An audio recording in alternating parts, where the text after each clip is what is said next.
Bon bah si tu pensais que les voitures électriques c'était chiant et moche, j'ai une mauvaise nouvelle parce que ça c'est la Polestar 5 et c'est pas un concept car, hein, vous pouvez vraiment l'acheter. Alors qu'est-ce que c'est, à quoi ça ressemble, les performances, les prix, etc. Je te raconte tout. Pour rappel, Polestar c'est une marque chinoise mais qui est liée à Volvo. Ce qui est intéressant c'est qu'au début Polestar c'était un préparateur indépendant qui s'amusait à rendre les Volvo encore plus sportives. Avec cette Polestar 5, ils sont un peu revenus avec leurs amours de jeunesse parce qu'elle a deux moteurs, un à l'avant, un à l'arrière. Elle fait 884 chevaux. Elle passe de 0 à 100 en 3 secondes 2. Ça concurrence évidemment les Porsche Taycan par exemple. Le style est assez extraordinaire. Alors, il y a beaucoup de monde, mais voilà, quand je vous disais que ça ressemblait à un concept car, on n'est pas forcément très loin. Regardez les jantes immenses, le capot qui est très bas, la voiture elle est très très basse. Dis-moi en commentaire ce que tu en penses évidemment. Ce qui est intéressant aussi, c'est que derrière, vous voyez, il n'y a pas de lunettes arrière en gros.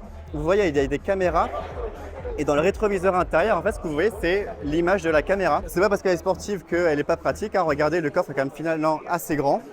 Et en plus de ça, il y a un deuxième coffre à l'avant. Ça, par exemple, pour mettre ses câbles de charge, c'est toujours super pratique. Bon, vous avez une voiture pour à peu près 250 personnes, donc c'est très compliqué d'y accéder.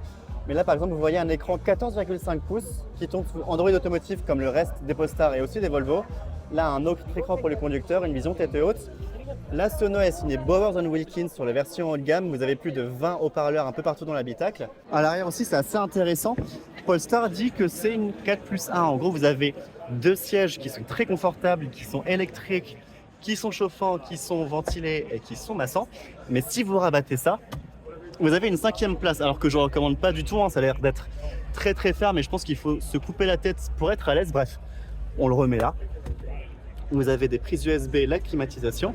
Et ce qui est intéressant, c'est que comme la voiture est très basse, en fait, ils ont fait un trou dans la batterie pour qu'on puisse mettre ses jambes plutôt malin.